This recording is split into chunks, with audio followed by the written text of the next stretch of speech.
Tommy, it's been a big few days for you, announcing your retirement, 10 years at the footy club. Can you just walk us through the last couple of days and what it's been like? Yeah, well, I did my hamstring in the warm-up, which is that's a new experience for me as well, because, well, believe it or not. Cross it off the list. Yeah, cross it off the list, that was it.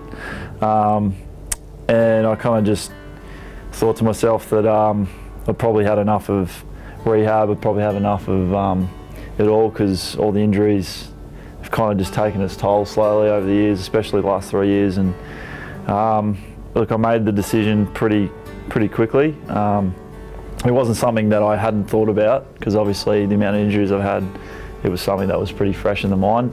And it was a big thing to just do it, but I thought, you know, it was necessary, and for my family and for myself to finally just, and for the club, I suppose, just to cross that line. And yeah, I spoke to my parents, spoke to my dad. My dad was pretty supportive.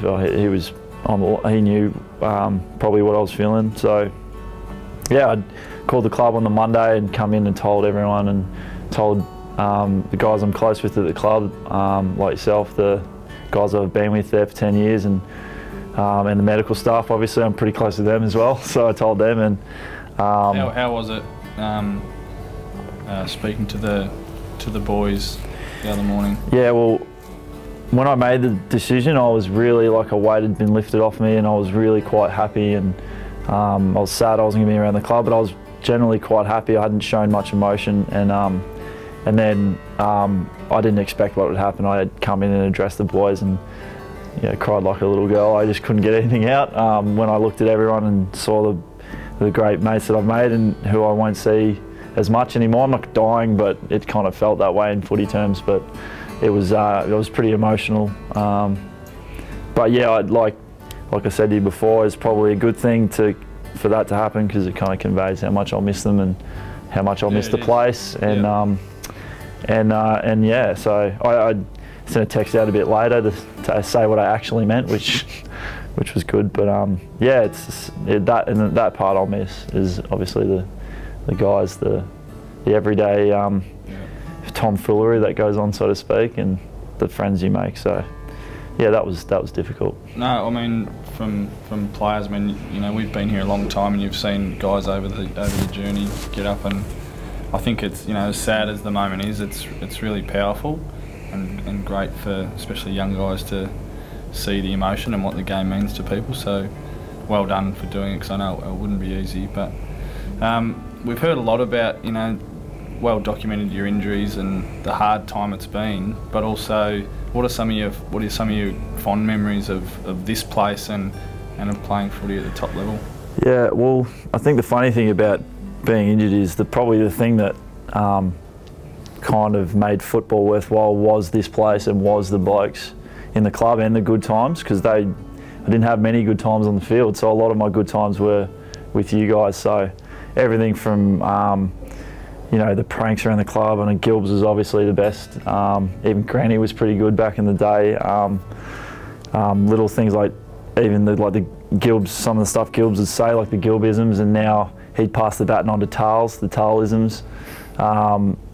It's just, there's so much to think about, like even little things like every you know, our lunch days where we would sit in the property room and eat our food, and just there'd only be 8 to 10 in there, but different blokes every time, but we'd just talk about different things. And obviously I've got a girlfriend now, but to hear about how young blokes go about it these days with Tinder and stuff is obviously fun to hear as well.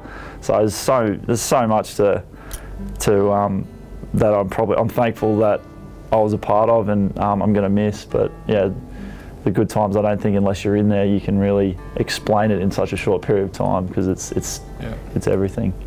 So you finished on 85 games, I think, and probably had about 85 lookalikes. Is there one that you probably which one do you think we probably got closest to? Brad Pitt is probably the nearly.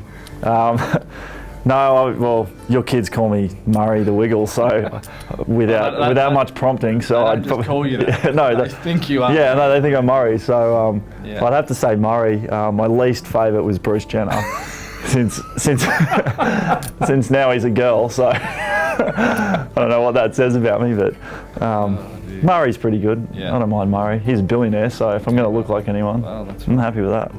And so, what next for Tom? Obviously, you're on your way to a job interview. Yeah. I'm actually a coach, so okay, I'm going to be a fitness guy. So yeah. Should I have softened the question? Probably, yeah. Okay. Yeah, you're going to be playing twos this week, mate. You know you're a man of authority all of a sudden. Yeah, well, there you go. Just like undercover boss. Have you thought about the next few years, or are you at the moment just sort of digesting the last couple of days? Yeah, it's because it kind of happened pretty quickly. I've got my intentions and what I want to do and stuff, and I probably like to stay in the industry. I would like to do something in the welfare side for players. Probably use my experiences, my negative and positive ones, to benefit and help young blokes coming through. I think would make my career worth something in my next career. So whether that's in football or if being a manager, like a player manager or something like that, that would be great. But I'm also a qualified mortgage broker, so anyone needing a mortgage out there, come kill me. So Murray Mortgages. Yeah, that's it. Risk it for the biscuit. So no, there's plenty to consider in the next couple of weeks, and I think the club have been fantastic in helping support me with that. So yeah, as far as putting a definite thing on what I'm doing, I'm not quite sure just yet, but yeah. I'm pretty excited about the next chapter in my life. Good stuff, mate.